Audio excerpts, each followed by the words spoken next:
Hey everybody, welcome back to another video. Today I wanted to give you an update on my balcony garden because I've had things planted for over a month and I thought it would be kind of fun to check in and see what's going on. Before we get started, I just want to talk briefly about my upload schedule, so if you don't really care to hear about that, feel free to click to this time code to begin the garden tour. So I try to upload videos at least once a week, usually on Mondays, because I like to film and edit over the weekend and then have a video up to start the week off.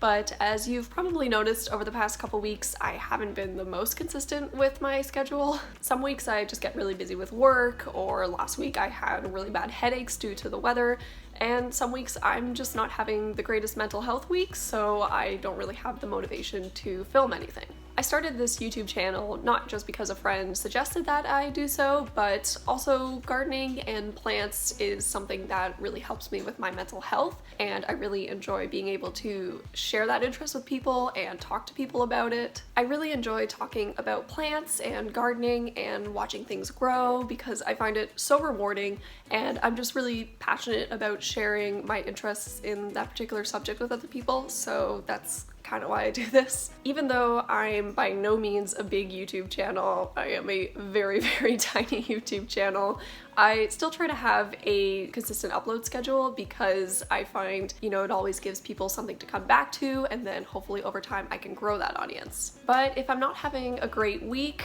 I don't really have the motivation to film any videos, or if I do film something, how I'm feeling is kind of reflected in the quality of that video, and it's just not something I want to put out into the world. I can be a bit of a perfectionist, so I always want to make sure that whatever I'm posting is something that I'm actually happy with. So if you're watching this, I really appreciate you putting up with my sporadic upload schedule. My work contract goes for another month, and then I'll be off for a bit until I have my next gig, so I'm going to use that time to really focus on this channel and really be consistent with putting out videos for you guys. Even though this is just kind of a passion project of mine, I still kind of want to treat it as like a regular work schedule because I know as soon as I stop working and then I don't really have anything to do, I'm probably just gonna sit around and become even more depressed. Anyways, that's all I wanted to say, so let's get back to the update. So I planted my seedlings outside towards the end of May, so it's been about 5 weeks now that everything's been growing outside. I'm now going to switch over to a voiceover because it's near impossible to hear me when I'm outside filming on my balcony. If anybody knows of any cheap but still decent quality lav mics, I am possibly interested in getting one just so I can actually film outside, so if you have any suggestions, feel free to let me know. Alright, let's get to the tour.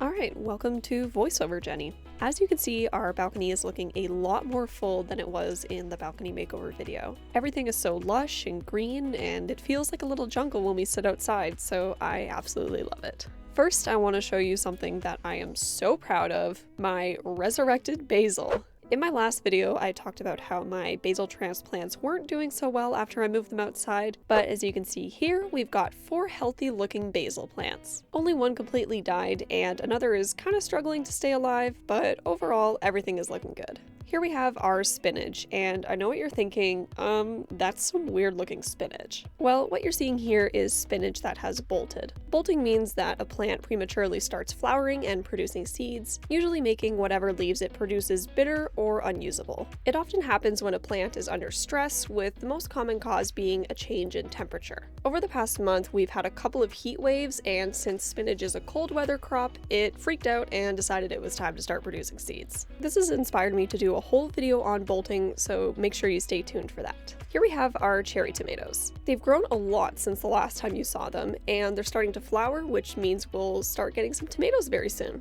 As you can see, they're getting quite crowded together, so I am planning to move them into a bigger container. What I'm going to do is, now that I've harvested my spinach, I'm going to move 1 or 2 tomato plants into that container. Here we have our green onions, which are still thriving like crazy. We're constantly picking them to cook with, and they just keep growing. One interesting thing is that they've also started producing flowers and seeds, which I've never had happen before. As you can see, it starts off with this little teardrop shape on the tip of the onion, and eventually it just bursts open, and voila, flowers. This is also a sign of bolting. As with the spinach, I'm going to be collecting these seeds so that I can grow them next year. Moving to the back, these are the tail radishes, and oh my god, these things are massive. Like, look at the thickness of this stalk. The two plants in the back are crowding out the smaller plants in the front, so what I'm going to do is move the smaller plants out of this pot and into the second container that I was growing spinach in. Before I do that, I'm definitely going to need a pair of gloves because, as I discovered the hard way, these things have little thorns all over them. There's no sign of any flowers yet, so unfortunately I won't have any vegetables in the near future, but I'm hoping that by moving two plants out of the pot, it'll help them reach that stage. Beside the tail radishes, these are my sugar snap peas. I keep them tucked away behind the shelf because they're extremely sensitive to heat and sunlight. As you can see here, a couple of leaves already suffered a bit from the sun, so that's when I knew I needed to get these guys into the shade. We've got a whole bunch of flowers and pods beginning to grow, so I'm super happy with these. These are by far one of the easiest, most fastest growing crops. On the other side of the shelf, the pole beans have taken off. I guided them to grow up the sides of the shelf, and now I'm training them to make their way across the top. If I could redo this, I would likely grow them on the other side of the shelf, more in the shade, because they can also be a little sensitive to the heat, but so far they seem to be doing just fine. There aren't any beans on it yet, but the leaves are so big and so luscious that it makes our balcony feel like a jungle, so even if we don't get any beans, I'm totally okay with just the foliage. Up top, we got our two bell pepper plants, which have also grown like crazy since the last time you saw them. We even have a few peppers forming, so that is super exciting. In between the peppers, we have two baby green onions, which have also grown a lot. Obviously, they're not as big as the other pot of green onions, but they're definitely coming along quite nicely.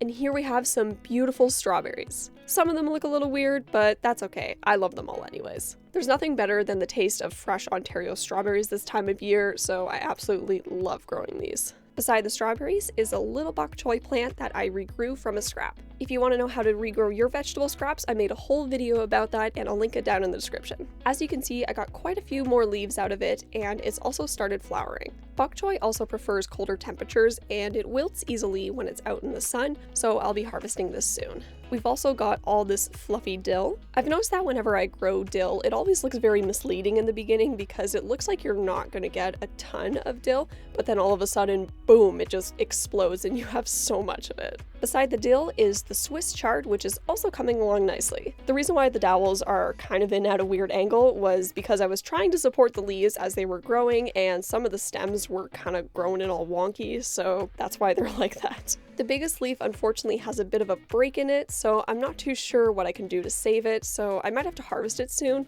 but a lot of the other leaves are also a decent size, so maybe I can just harvest everything all together a bit sooner. On the bottom shelf, we have a little cinnamon basil plant. Plants will grow in whatever direction the sun reaches them, so I like to rotate my plants daily to help them grow straight up instead of just dangling off to one side. And here we have our garlic. The pot is definitely way too small for it, but it was the only one I had left, so I'll have to get a bigger one in the future, or maybe move it into the pot that has the sugar snap peas once those guys are done growing. As you can see, it's sprouted two lovely scapes, and these can also be used in cooking, and they kind of taste like a garlicky onion. And lastly, in the middle, we have a new addition. No, it's not a veggie or a fruit plant, it's a sensitive plant, also known as me in plant form. When you touch the leaves, the plant closes up, so it's actually a very entertaining plant. I find it funny because this plant is native to Central and South America, where it actually grows as an invasive weed, but up here in North America, we're like, oh my god, it's so cool, I must have it as a houseplant. Also, just a quick bit of advice, as entertaining as it is, don't touch the leaves too often, because frequently opening and closing will cause the plant stress and it will die. So just make sure you save it for special occasions.